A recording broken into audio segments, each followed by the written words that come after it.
up, guys? Howdy, brothers. Welcome back to another season and another episode of Whiskey and Water. Season 9. We are so happy to be here. Never would have thought we made it this far. Honestly. No, I knew we would. I didn't. Come on. It's a lot, but we're here. We are here. And honestly, this is the most stable thing in our life. Literally. You're not wrong. I mean, this is like the one thing we show up for every week, like without fail. And that's actually crazy because like as we've been like socializing and stuff and like we talk to people about the podcast, we're like, yep, every Monday. They're like, for the past 2 fucking years. By the way, guys, we completely passed our 2-year anniversary and had no idea. No idea. You know, we're just busy being female entrepreneurs. Yeah. It's fine. Being boss babes. Everything's fine. But our anniversary did come up for like the photos from our launch party, and it was so cute. So cute. Oh, good times. We need to do like a little recap. Yeah, but welcome to season 9. You guys have so much to look forward to this season. We're hype. We're inspired. Happy to be here. I think, as you guys know, if you listen to the last episode of last season, we're going to gear a little more towards the influencer industry for this season, really hone in on that since you guys seem to love those episodes so much. So yeah, I'm looking forward to it. I'm looking forward to it too, and I think we're gonna learn a lot as well. I think we're gonna have some really amazing guests on, and yeah, it'll be fun. Super excited.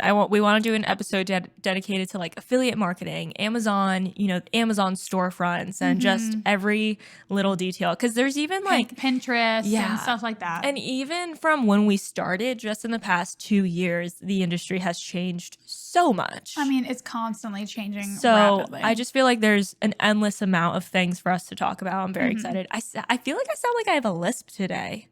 Are you hearing that? No. Okay, that's good. I feel like I sound really hoarse today. Yeah, you do a little. She had a fun weekend. I did. I had a fun little weekend. Not your voice fry. Yeah, right. Okay, so we have some new segments to bring you guys. Vocal fry. Oh, vocal fry. I just know someone's going to say something, so I got to correct it now. We have some fun new segments. We actually did one of them, like a high and a low, a few episodes ago, but then we never did it again. So what's new? What's new? So this season, we're going to bring you a high and low segment, talking about like our high from the week and a low from the week, obviously keeping it super transparent, open, and honest with you guys as we do. And then we're going to do a deep dive, which is we're going to take like one collaboration of ours and deep dive into it, how we got it, what the deliverables were, what the rate was, what making the content looks like. Yeah. And all that fun stuff. Yeah, so that will be fun. But before we get into it, we want to thank one of our sponsors, House of ZZ Swimwear, which has the cutest swimwear available. I actually tried them on and they are fire. I wore them out the other day to Nikki Beach and I absolutely loved it. I got so many compliments on it and I looked bomb. Did you get a white one too? No, I got the colorful one and I got the black one. Oof, I got a white one. It's so beautiful. So all the suits are made with recycled eco fabrics made from ocean and landfill waste. So that's like plastic bottles, industrial plastics, ghost fishing nets, old carpets, etc., etc. We love that. Everything is made ethically in Bali in a small factory with fairly paid wages, and all shipping material is eco as well. Biodegradable bags, compostable mailers, all that good stuff. And you guys know that we love our sustainable brands. Yes. So make sure you guys support local and small businesses. Yeah, and we have a discount code for you guys. It's Whiskey and Water, so make sure to use that at checkout. And as always, we have the link to shop in our description, so check her out and support local and small women-owned businesses. All right, guys, we're going to take a moment and thank some of our show sponsors, one of which being Equilibria. That is a premium, full-spectrum CBD company with a focus on supporting women through CBD support and education. They are for women, by women. That's Equilibria. EQ is dedicated to helping women in their daily lives. They understand that our bodies are different, from cyclical changes to the very real challenges of menopause and childbirth and for everything and anything in between. They believe quality matters. So they believe service matters, and they believe that women deserve a CBD brand that can deliver all of the above. To stay true to our mission, this October, Equilibria is honoring National Women in Business Week by supporting all women physically, mentally, and spiritually, with everything from free CBD for those who inspire us most, to trailblazing lessons from women founders and leaders, to tips and tricks on how to use CBD most effectively as women.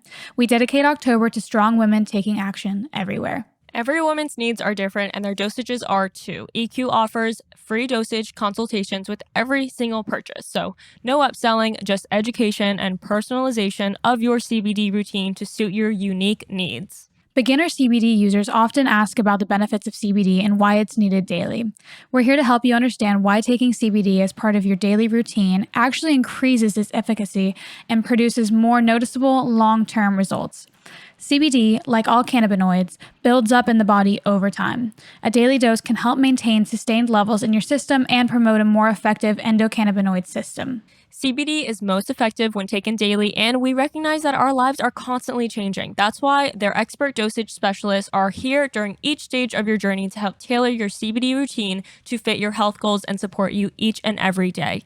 To help get started, EQ is offering 20% off your first order for all Whiskey and Water listeners with code WW20. Again, that's WW20. You guys have to check them out. We have been taking Equilibria ourselves and have absolutely loved the product. If you guys have been around, you know that I've struggled with anxiety in the past, especially in this past year with the pandemic. So I absolutely love knowing that these are really, really clean, fully traceable sources. And, you know, they have their farm in Colorado. They know every single step of where this CBD is coming from. No fluff, no fillers, no middlemen. We swear by it. We will include the link in our description and use our code WW20 for 20% off. All right, let's get into the show. Okay, so let's get into our catch up, squirt, shall we?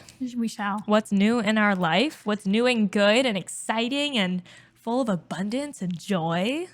Well, keeping it a buck with you guys. I haven't been very live, laugh, love lately. I've just been, a lot's going on. Lots of changes Jess is in a happening. very transitional point in her life right now. Yes. Big things happening. So, yeah, I just have been feeling a little bit overwhelmed, but honestly, just as the month of October goes, I just know October is going to be a shit show, and then after that, I'm smooth sailing. Yeah. So that's what I'm telling myself. Yes, love that. Actually, the other day, if you guys listened to a few episodes ago, we had on Helen Hall from Blender Bombs, and she was in town, and we got lunch with her. It was so super cute. We went to Planta. It was honestly a great lunch, great conversation. Yeah. I love people who are just open, just so open. And that was the first time we had ever met in person, and still of course we had a really great conversation on our episode. If you guys haven't listened to that episode, go give it a listen. Really great. But I don't know. I really enjoy those types of people because I feel so often conversations are so not that, you know? So surface level. Yeah. That and was we just got down and dirty with it. Immediately. Just We're talking about everything. About sex, about UTIs, about money, about boyfriends, getting right into it. I love that. No, it was great. It's so refreshing. It was such a good lunch. It was really nice. And we're also, she's going to be a client for Mood. We're creating content for Blender Bombs, which is super exciting. Yeah, we're stoked. And we love the product too, so it makes it even better. Guys, honestly, if you haven't tried Blender Bombs, 10/10 recommend. Not an ad. Yeah, I mean, you guys know I'm super into my fitness game right now, and I make smoothies every day, protein shakes, and she makes these little balls that go into the smoothies that you just blend up. Yeah, Blender Bombs, and they're completely raw. They have bee pollen and just oats and just good shit for you. And as someone who doesn't really eat all that shit, they're great. It's great. So if you're like me, I know definitely not an ad. It's honestly not. Yeah, an ad. it's really not. I'm literally just telling you guys. But dude, I'm on my gain train journey as well. Love as of that. late, last few weeks, proud of myself. But I'm drinking this protein smoothie in bed the other night because I'm I'll drink it before bed, right? I spilled the entire thing on me, dude. When I say it was worst case scenario, it's 11:30 at night. I'm in my PJs. I'm sipping on my protein shake. Tyler's already making fun of me because he's you're so fucking weird. Why are you drinking that before bed? And I'm what do you mean? It's fine. And of course, we're fucking with each other as we do, just poking each other and stupid shit. And I go to it's resting on my stomach. I go to rip off his eye mask, tip it over, the whole thing just all over me, freezing smoothie. I scream at the top of my lungs for 10 seconds straight, and then I just start crying, but not really, but as a kid would. Yeah. If I was a toddler and that just happened to me, just start crying. And he's what the fuck? Did you have to change the We had to change the sheets. To change. It was dripping down me, freezing cold. I was just Yeah, I have a That's picture. hilarious. Wait, It was really funny. You needed to send me But that anyways, immediately. I had used the blender bomb for that smoothie, and then it all Okay. went to waste. Love that But for it's you. fine. Yeah, that was fun. Oh, something else that we did last week, we had an in-person mood meeting Yes. with our team. Our first like sit down meeting with the Yeah. entire team. Even Susanna, our intern, she came too. Yes, it was so great and exciting. And there's something about just being in person and getting that face value just makes you so excited. Yeah, and it was such a good meeting. Like we were there for a few hours and like just Brainstorming, like knocking shit out. Yeah, it like, was great. Discussing so much. I feel like we and need to do it more. Honestly. we also have hired a new project manager. Have we talked about that? No, we haven't. Not Really? since we actually hired her. Yeah. Her name is Taylor. She's great. I actually went to high school with her. Shout out Taylor.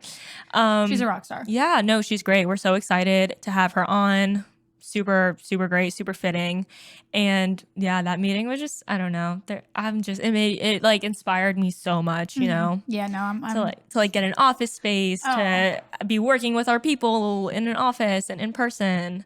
It's just, so there's something about that collaborative in-person experience that's so nice. Yeah, and that's like that's like the main thing that I've always been so excited for in regards to getting an office has been like those moments right there. Like literally just sitting down with everyone, brainstorming, you know, discussing how to move forward. We did like a little icebreaker where we talked about like our strengths and weaknesses. Even that was great. I mean, and we just had so many notes from the day. Like so many ideas. Yeah.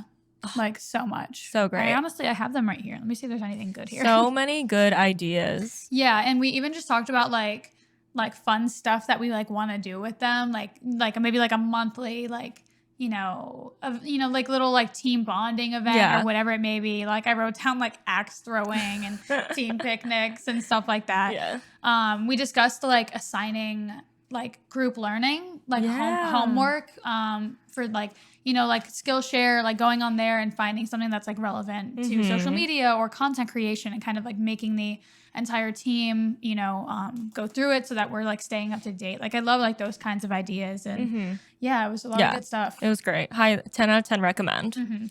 Let's get into our segments. Oh, we haven't even told the people what this episode is about.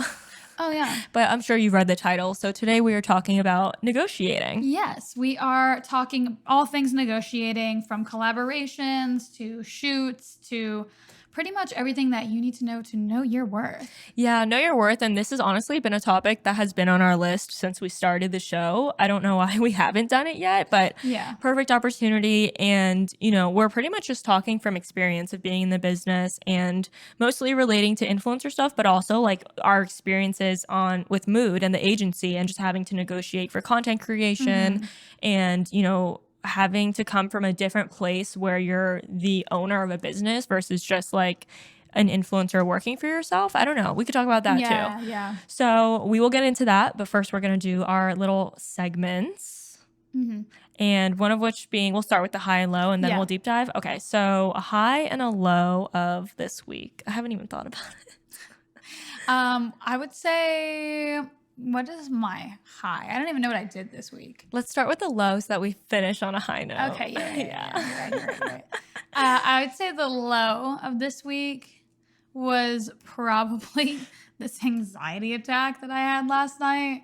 Literally came out of fucking nowhere. And it'd be like that. It's so insane. Like I had been good all day. Like a little bit of like, anxiety. I had drank the night before, and honestly, I went to bed a lot later than I intended, but I don't know, last night I was like pretty much good all day, and then the minute that my head hit the pillow, and I was super tired, my heart was just like racing out of my chest, and I was like, what are you doing? It's crazy how physical it is. It was purely physical almost, like my head was like, what the fuck is happening? You're like, why? And it was my body, and I was like, dude, did I like take something? It felt...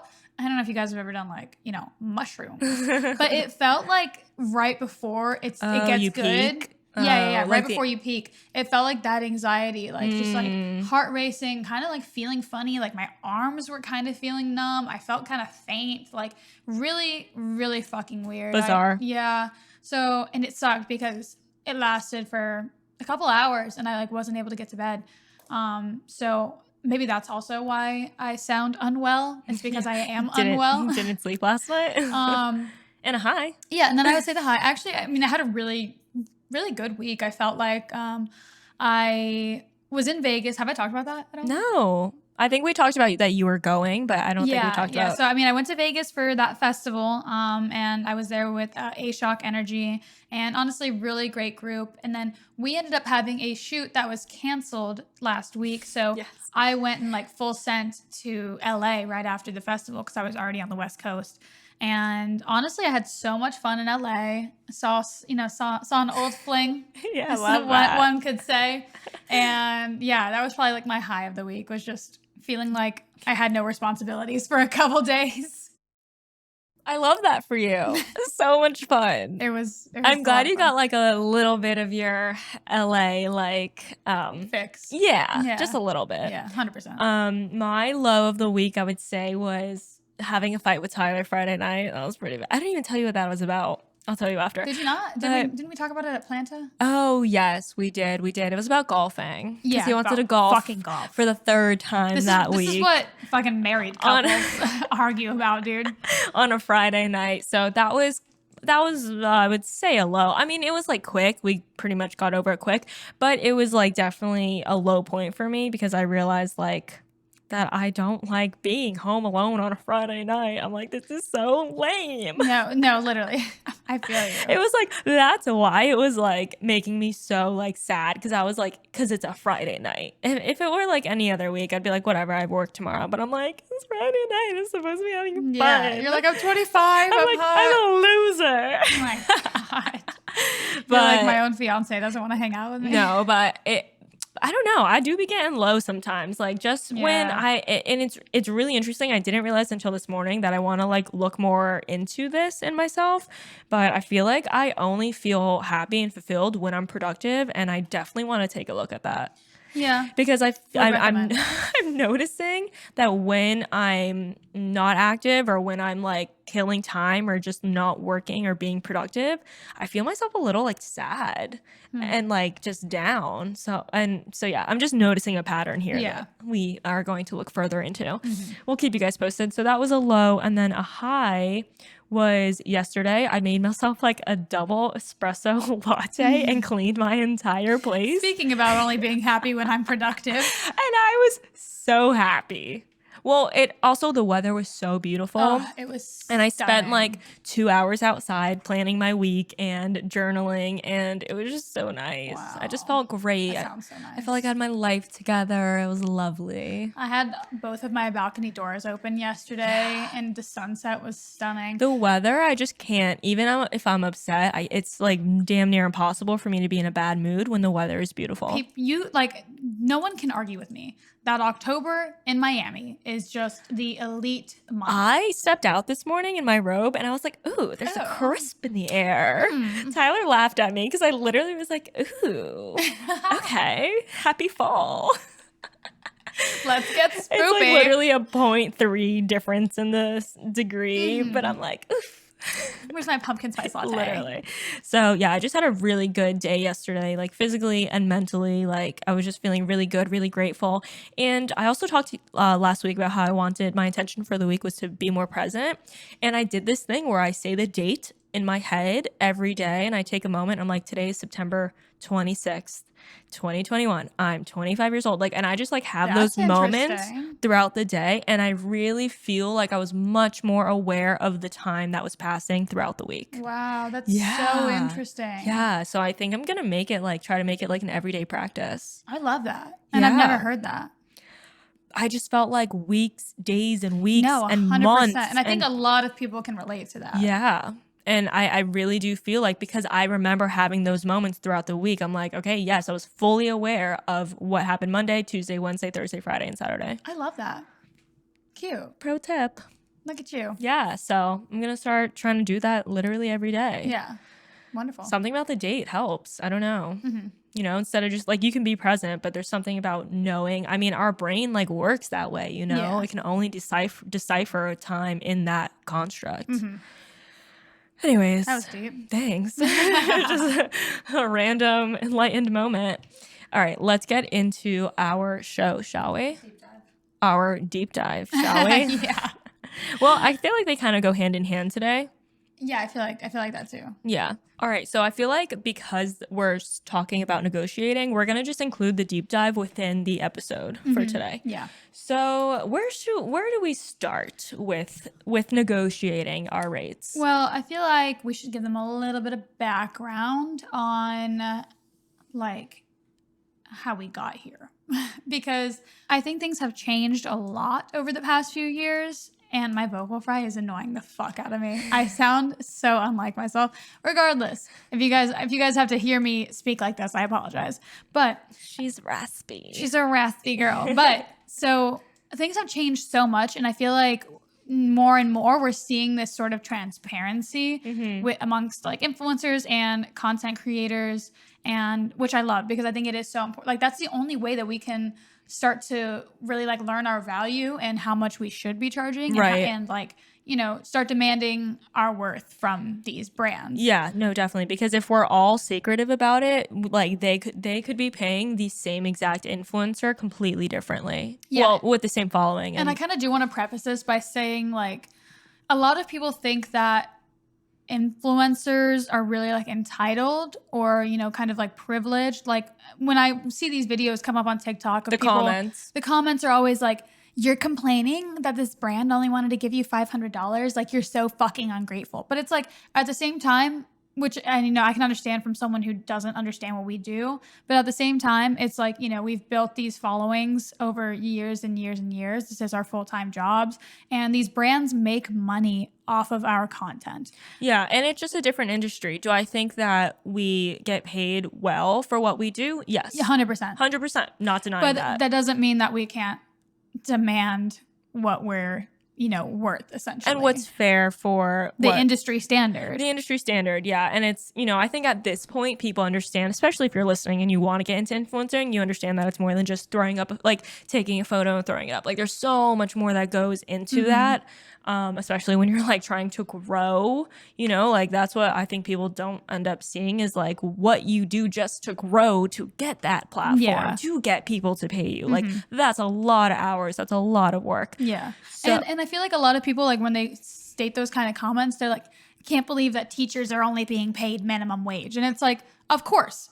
I don't want the teachers to be paid minimum wage. I think that it's absolutely fucked up. Yeah. But at the same time, I feel like people think that this like influencer industry is really unattainable. And what I think is really interesting about the industry is that anyone and their fucking mother can be an influencer. Like that, you know, like, so that's why I just like don't even want to hear it. Like you're gonna sit there and complain, but bitch, you can be making the same money as we do. Yeah, you can. It's not like you need any sort of qualifications or, you know, you just need good content. You don't need anything, really. Yeah. You just have to do it. 100%. It's about, I mean, like a lot of other things, it's about consistency and showing up and, you know. But the days are over where it's like you can only be an influencer if you look like a model too. Yeah, I feel like an Instagram model. Yeah, like that's how it started and that's maybe what people thought. But like there are people who are average looking not average looking, that sounds so fucked up.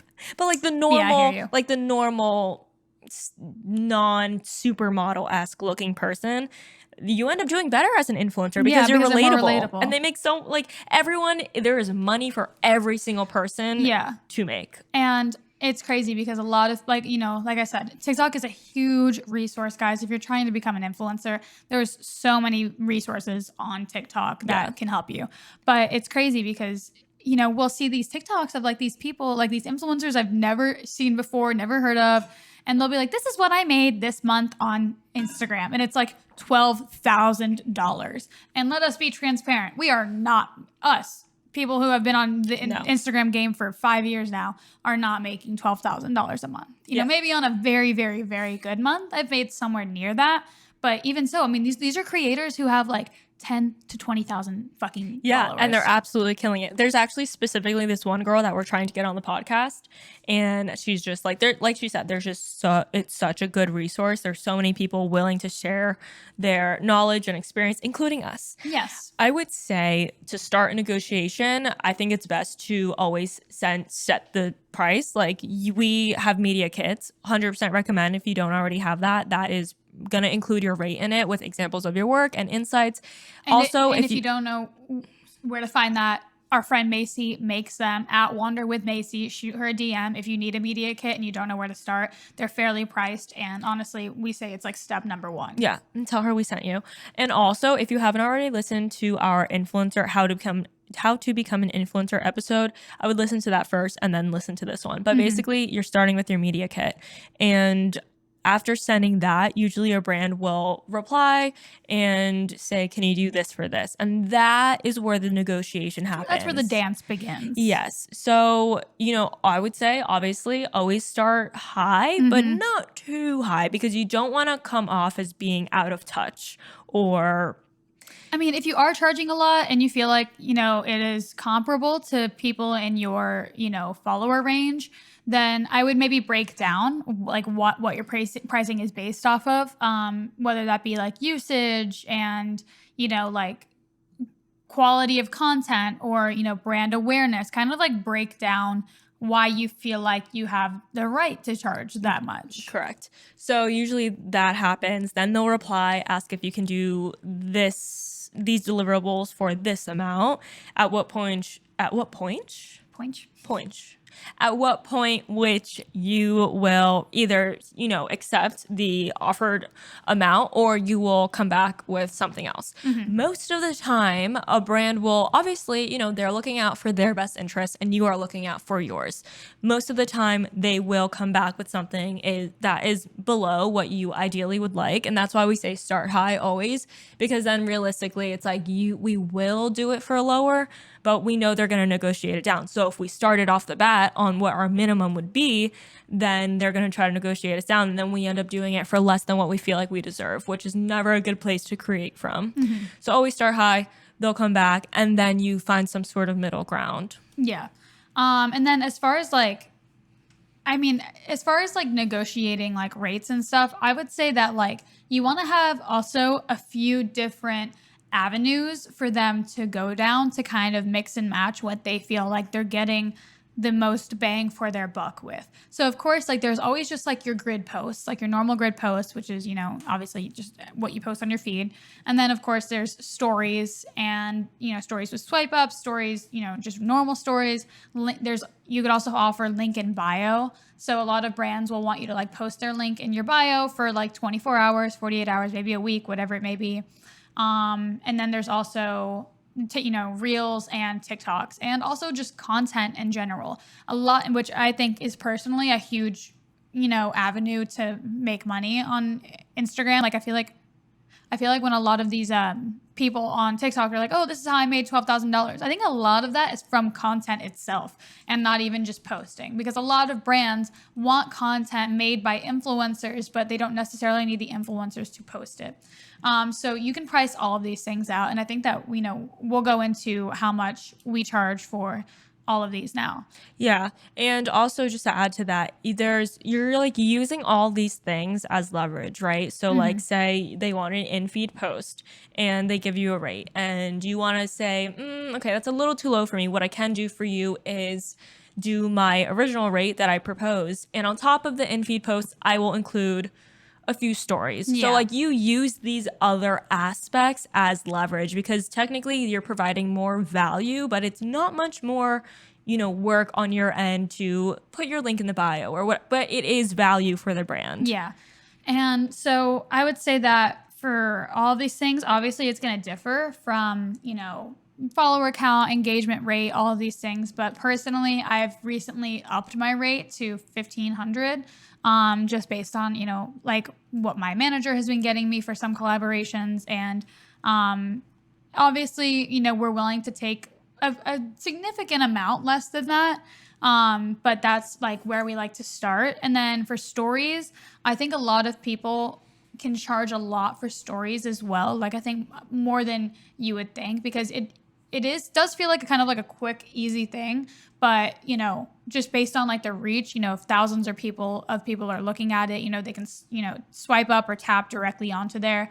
I usually charge $300 to $400 for a story set, which is like 3 to 5 stories. And then what else? I mean, then for Reels, I've honestly found like Reels and TikToks to be like a really kind of interesting thing to price out because videos are more work, but for some reason, I don't know, I feel like I charge less for them. And which is interesting because, you know, photos are a lot easier to They're take more than a reel. work, but in a way they're easier because you don't have to get like a perfect shot. Like you can just throw something together and it feels like, I don't know. I hear what you're saying though. Yeah. And I mean, I don't know. For reels, I feel like I could charge anywhere from like 1 to 2,000. Like I feel like I'll probably start pricing it out at 2,000 and then take up to 1. And it also depends on if they want me to post it or not, because sometimes they just want a reel format for them to use. And then for something like that, I would probably charge around like 500 just for them to use it. Yeah, it's also something to take into consideration when you are figuring out your price for a specific brand is like what the product is and how easy it will be to Create film that yourself content. and how organic that product feels to you. So like we'll always say, you know, if it's a bathing suit, that's something that's second nature to us. You know, we're so used to shooting in bathing suits or doing a reel for bathing suits or doing a story, whatever. That's fine. And that's probably what we'll do the lowest for. But if it's like a 12 steps vitamin supplement like Regimen.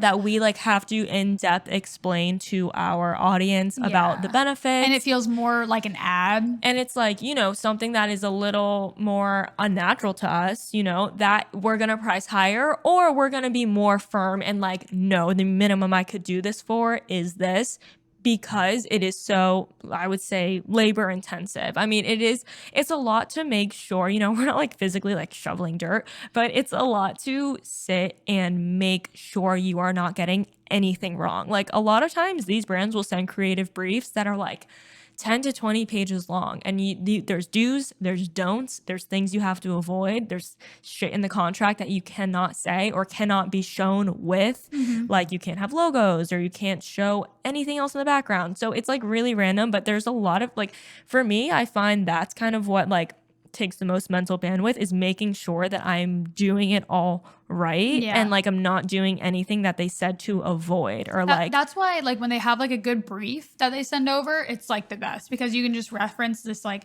influencer brief and it literally says do's and don'ts, you know? Yeah, definitely. And like sometimes that makes it easier, but sometimes it makes it harder because then they're like they could be really, really specific about the content. So that is also something that we'll use to base our rates off of as well. I found it interesting that I this morning actually I saw this TikTok of this girl who was explaining why she turned down a deal, like her first deal that she had negotiated, which was she had negotiated $700. I actually didn't even look at her following, but I should have just to see like what are you pricing at $700? But she was explaining that she turned it down because she didn't like say what kind of product it was, but she was like, essentially they wanted me to name the competitor and talk about how their product was better. And she was like, I just didn't feel comfortable shitting on another brand for no reason. Right. And she was like, also that other brand was one of my first collaborations.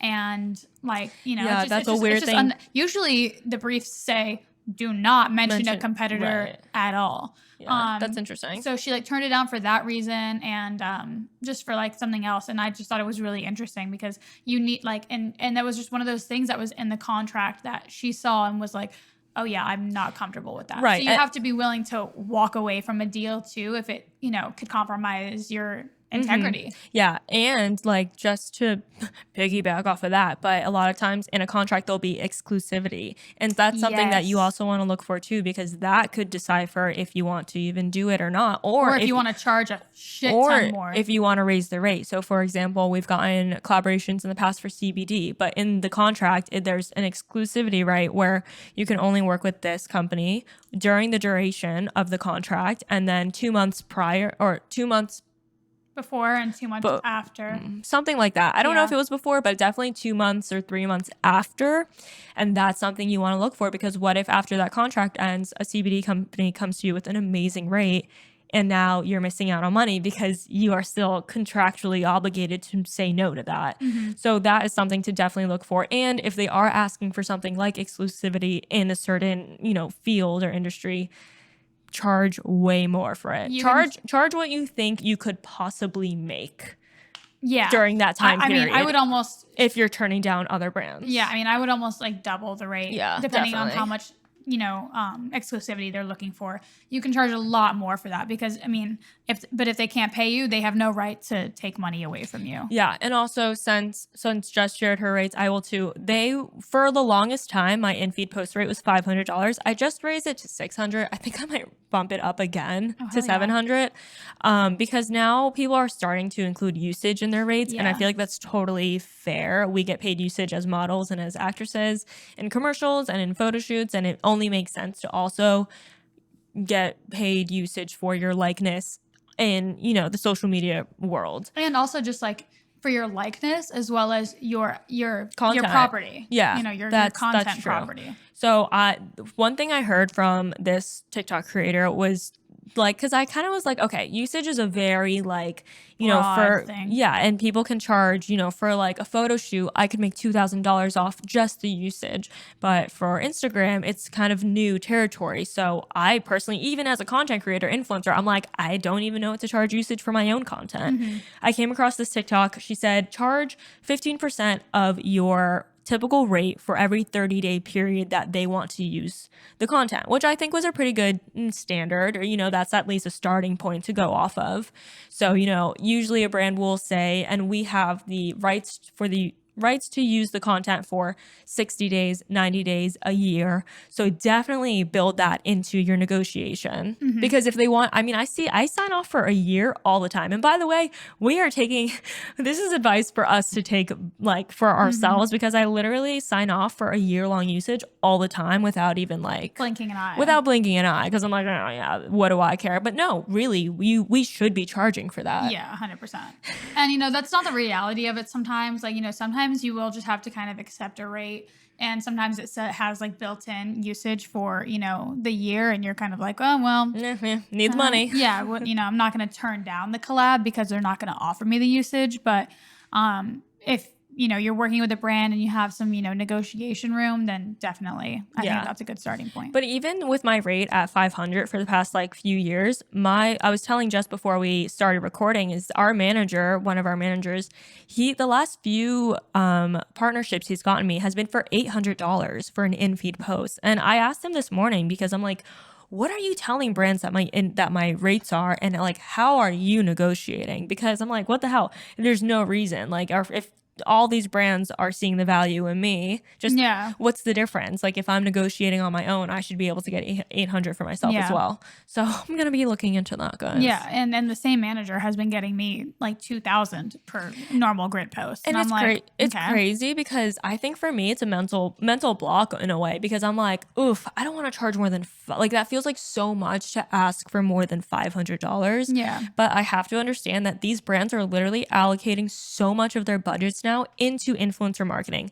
One of our biggest clients for Mood, we recently found out that they pay $50,000 to like $75,000 in influencer marketing only per month. That is insane. So I need to like get over my shit. I think because what I think is like, I'm like, oh, it's a small business. No. But a lot of these companies are not small businesses. Which of course, even if it is a small business, we will definitely like change our rates.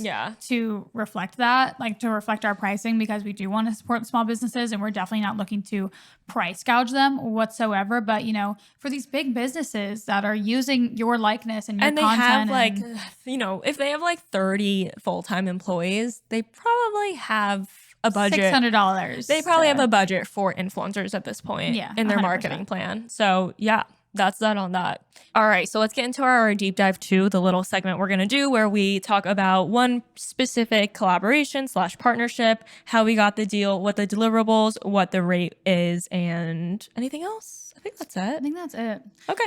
All right, I'll get into mine. Yeah, go ahead. I'm going to go into a content collaboration. That I didn't end up having to post any of these deliverables, but how I got it was just through normal outreach. And I had actually done a trade collaboration with this brand previous, and then I had found out that a friend was getting paid. Nice. And I honestly, I would have done it for free because I really loved the pieces.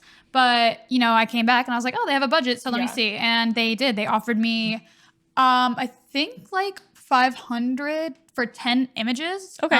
Solid. Yeah, which is super solid. And I, was able to shoot it really quickly and they loved the content. Yay. So I did like 10 images and then I did like, honestly, I over delivered like pretty much like I always do. I just wanted to give them options, hope that they wanted to work with me again. So I think I ended up delivering like 20 images, which, if it's something like content, we kind of always recommend to over deliver if it's kind of easy or convenient, or like if you want to give them like multiple angles of one shot, and you kind of just like all of them, you can always just over deliver and hope that they work with you again. Yeah, I think it's great. I mean, if I was a client and someone over delivered, I'd be like, great, you're hired for the next round. Right. I think it's nice, especially when the client isn't stingy about like what they're getting and how much they're paying you. Like when they're just like cool about it, you want to over deliver. Yeah, 100%. Makes us creators more willing. Okay, so my deep dive is about a clothing line similar to one like H&M, Forever 21, kind of, I would say.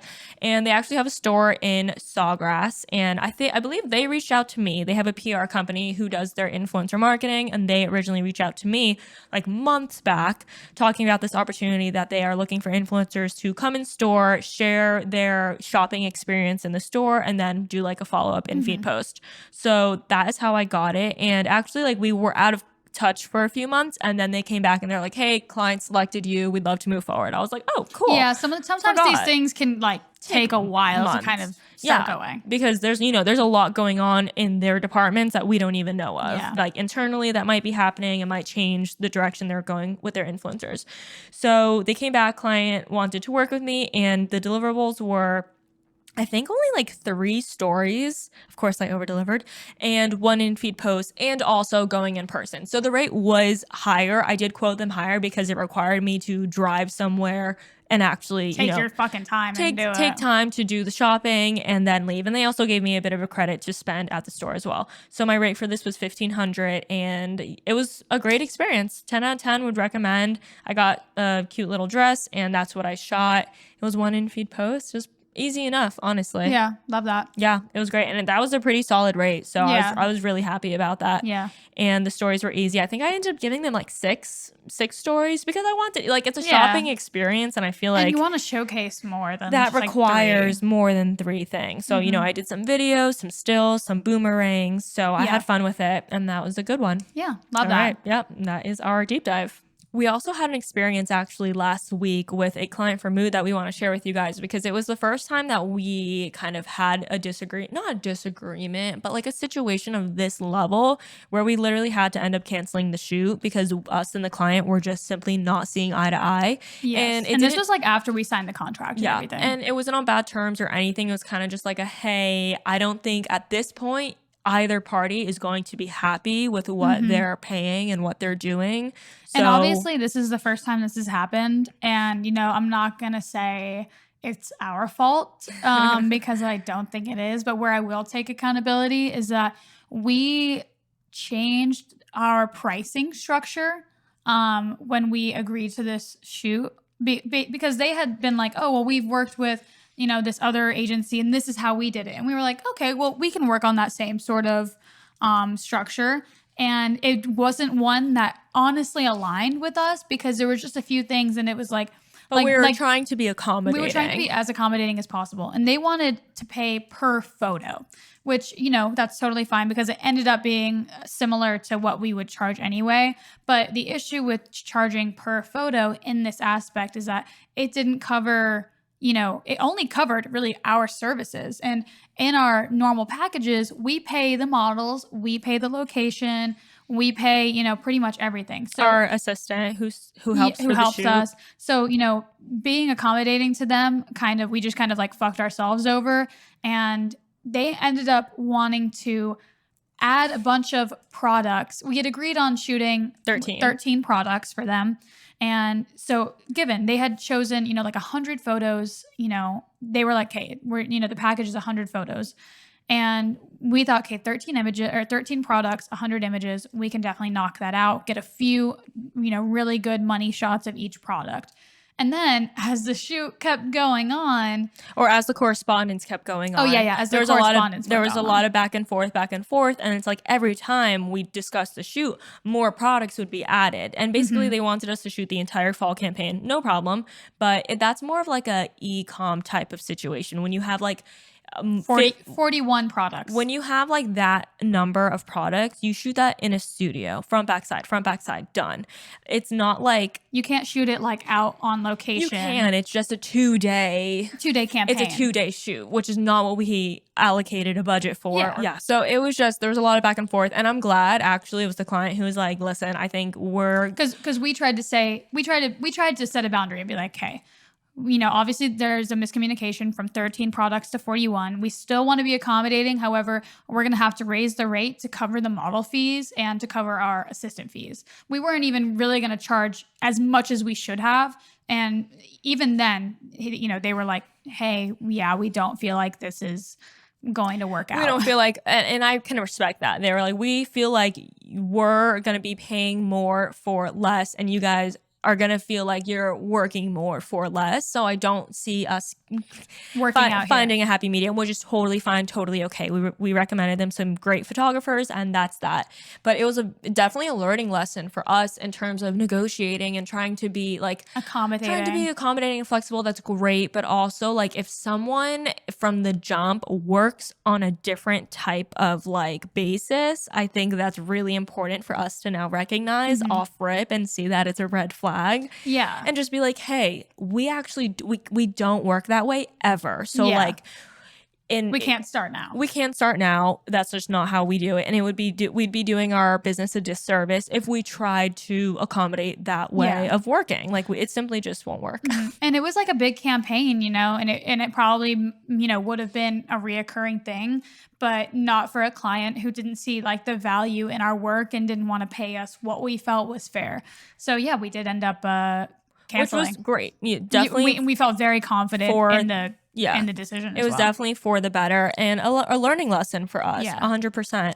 And that's, a part of this whole journey is that we're just learning. It's all learning lessons. No losses, just lessons. And, we saw the bright side of it. And we're like, great, now we have time this week to focus on onboarding Taylor, focus on the services that we're going to start getting into. So truly, if you guys are listening and you feel like you are messing up or, any sort of failure, it is not a loss. It is a lesson. You can learn from it and be better. And thanks for coming to my TED Talk. I hope you guys found some value in this episode about negotiating. If you guys do have any other specific questions, we are always at your disposal. Please shoot us a DM. We're always happy to help you. Yeah. And if you guys have anything that you would want us to deep dive about in the next coming weeks, since we are honing in on the influencer space, please let us know and we can do an episode on it and make sure that you guys are learning everything that you want to learn. Yes. And if you want like a part 2 for negotiating, have specific questions, maybe we can do a Q&A. That would be great. One episode. Yeah. Definitely let us know, and we're happy to do it. Welcome to season 9, brothers, and we can't wait for you to follow this journey with us. Make sure you follow us on all social media, and we will see you next week for another episode. Bye, brothers. Bye.